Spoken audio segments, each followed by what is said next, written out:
નમસ્કાર, મારી Manjula Salani official YouTube આઈડીમાં આપ સૌનું હાર્દિક સ્વાગત છે. નમસ્કાર, આપની સાથે હું મંજુલા.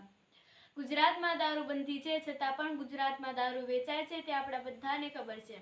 હું અને તમે જાણીએ જ છીએ કે ગુજરાતમાં દારૂબંધી છે, છતાં પણ ગુજરાતના ખૂણે ખૂણે દારૂ વેચાય છે. ગુજરાતનો કોઈ પણ એવો ભાગ નથી કે જ્યાં દારૂ નથી વેચાતું. બધે જ ગુજરાતમાં દારૂના અડ્ડાઓ ચાલે છે. અને ક્યાંક આપણને એવું થાય કે સરકારને ખબર નહીં હોય તે માટે આવું થાય છે, પરંતુ ના, સરકાર પણ જાણે છે કે ગુજરાતમાં દારૂ વેચાય છે. એવું કહેવાય છે કે ગુજરાતમાં દારૂબંધી છે, એવું માત્ર પુસ્તકોના પાનાઓ પર લખેલું છે. તે સાચી રીતે સાકાર કરેલું જ નથી, કારણ કે સરકાર જ તેના પર ધ્યાન નથી આપતી. આપણી સમક્ષ એવા કેટલાય કિસ્સાઓ આવે છે જેમાં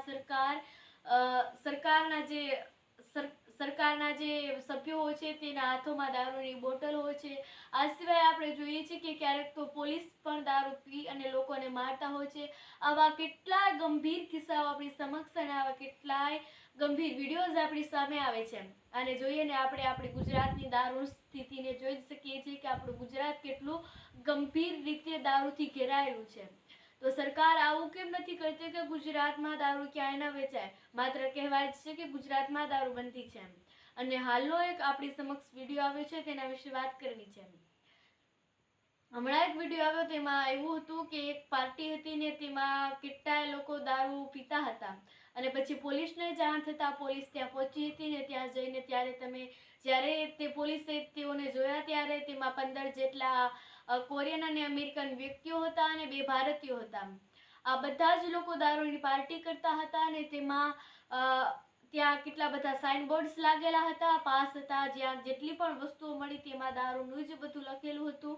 અને સાઇનબોર્ડ પરથી એવું લખેલું જોવા મળ્યું કે તેમાં એવું લખેલું હતું કે અનલિમિટેડ દારૂ, અને બધી જે વસ્તુ જોવા પાર્ટી સાથેની તે અનલિમિટેડ હતી. તેથી ત્યાં 15 જેટલા વિદેશી ને 2 જેટલા ભારતીયો સહિત બધાની ધરપકડ કરવામાં આવી છે.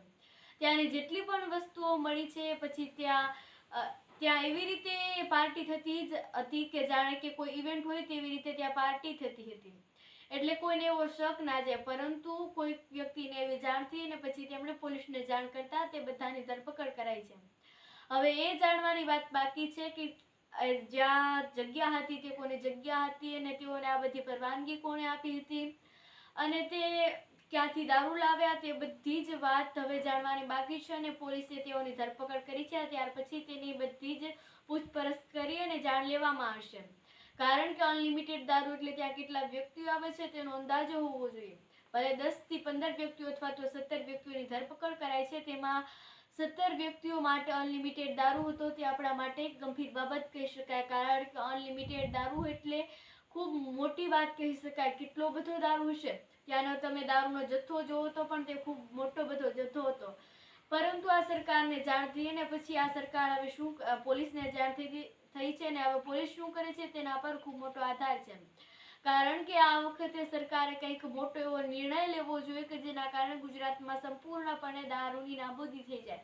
એટલે સરકારને મારી એક જ એવી નમ્ર વિનંતી છે કે દારૂબંધી કરાવે અને ગુજરાતને દારૂ મુક્ત કરાવે અને ગુજરાત જે દારૂથી ગંભીર રીતે ઘેરાયેલું છે તેને બંધ કરાવે, કારણ કે દારૂથી કેટલાય એવા ઘરો છે જેના કારણે ઘરોની પરિસ્થિતિ પણ ખૂબ ખરાબ થઈ ગઈ છે. માટે ગુજરાતમાં દારૂની બંધી થવી જોઈએ.